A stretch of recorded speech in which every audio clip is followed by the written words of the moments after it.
తల్లిదండ్రులు కావాలని మీ కలను సాకారం చేసుకోండి. ఓఎస్ఎస్ ఫర్టిలిటీ వారి తక్కువ ధర సంతానోత్పత్తి చికిత్సతో అపాయింట్మెంట్స్ కొరకు కాల్ చేయండి 7825893604. జనసేన పార్టీకి సంబంధించి అంటే 6 గుర్తింపు పొందిన పార్టీలు కేంద్ర ఎన్నికల సంఘం ఆహ్వానం పడుతుంది. కానీ పవన్ కళ్యాణ్ మాత్రం చంద్రబాబుతో కలిసి అలయన్స్ పార్ట్నర్ పేరుతోటి జనసేన పార్టీ గుర్తింపు ఉందనుకోవాలా లేదనుకోవాలా, చంద్రబాబుతో కలిసేట ఎలా చూడాలి? మీకు బీజేపీ ఎప్పుడైతే ఈ ఆంధ్ర రాష్ట్ర ప్రజలు ఒక పార్టీ అధ్యక్షుడైన పవన్ కళ్యాణ్ని 2 చోట్ల ఓడించారో అతనికి లీడర్షిప్ క్వాలిటీ లేదు అని డిసైడ్ చేసేశారు. ఇంకా ఆయన గురించి మాట్లాడటం కూడా వేస్ట్ అని కూడా ఈ సందర్భంగా తెలియజేస్తున్నారు.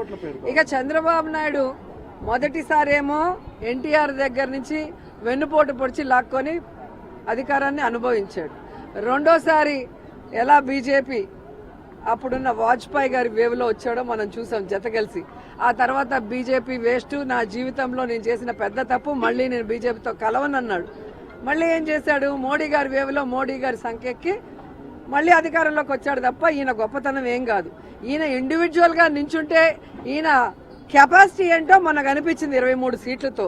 కాబట్టి ఈరోజు ఆయన చూస్తే ఎంత దరిద్రమైన పొలిటీషియనో మనకు అర్థమైంది. పొద్దున్నే జనసేనతో ఉంటాడు, మధ్యాహ్నం కాంగ్రెస్తో ఉంటాడు, రాత్రి బీజేపీతో మంతనాలు, ఈ ఇన్బిట్వీన్ సిపిఐ సిపిఎంతో. ఆయనకంటూ ఒక ఇండివిజువాలిటీ లేదు, ఆయనకంటూ ప్రజలకి మంచి చేయాలన్న ఒక ఎజెండా లేదు. ఈరోజు ఆయనకున్న జెండా ఎవరిది?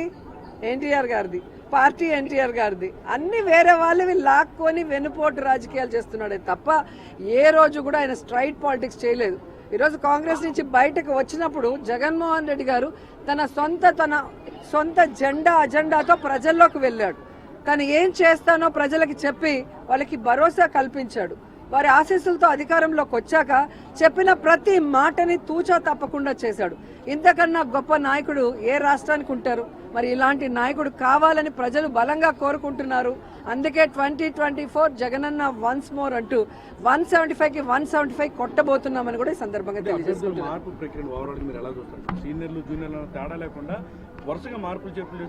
జగన్ గారు 100 సార్లు చెప్పారు, నేను అనేక సార్లు మీకు కూడా ఇన్ఫార్మ్ చేశాను. ఎప్పుడైతే ఈ గడప గడపకు మన ప్రభుత్వం ప్రోగ్రాం పెట్టారో అది 1 మంత్ 2 మంత్స్కి ఒకసారి ఎమ్మెల్యేలు, ఎమ్మెల్సీలు, ఇన్ఛార్జీలు అందరితో మీటింగ్ పెట్టినప్పుడు ఈరోజు ఎన్ని కష్టాలు వచ్చినా నేను భరిస్తూ మీకెవ్వరికి కూడా ఆ కష్టాన్ని చెప్పకుండా ప్రజలకు ఇచ్చిన ప్రతి వాగ్దానాన్ని నెరవేరుస్తున్నాను. మీరు చేయాల్సిందల్లా ప్రతి గ్రామంలో ప్రతి ఇంటికి వెళ్ళి అవి లబ్ధిదారులకి అందుతున్నాయా లేదా వెరిఫై చేసి, ఒకవేళ ఎక్కడైనా అందకపోతే ఏదైనా కారణాల చేత వాటిని సరిదిద్ది ప్రజలకి అందించండి అని చెప్పాక చేయకపోవడం ఎవరి తప్పు మీరు చెప్పాలి. నేను ఎవరిని కూడా తప్పు పట్టట్లా. జగన్ గారు చాలా సార్లు చెప్పారు, లాస్ట్ మీటింగ్ లో కూడా ఇంకా టైం ఉంది, అందరితో నేను కలిసి వర్క్ చేయాలనుకుంటున్నా, ఎవరిని వదులుకోవాలని లేదు, సర్వేలలో మీరు ఇంప్రూవ్ చేసుకోండి అని ఒక నాయకుడు ఒక బిడ్డకు చెప్పిన తర్వాత కూడా ప్రజల్లో కానీ లోకల్ లీడర్స్లో కానీ కొంతమందికి వ్యతిరేకత వచ్చినప్పుడు ఖచ్చితంగా మార్చాల్సిన పరిస్థితి.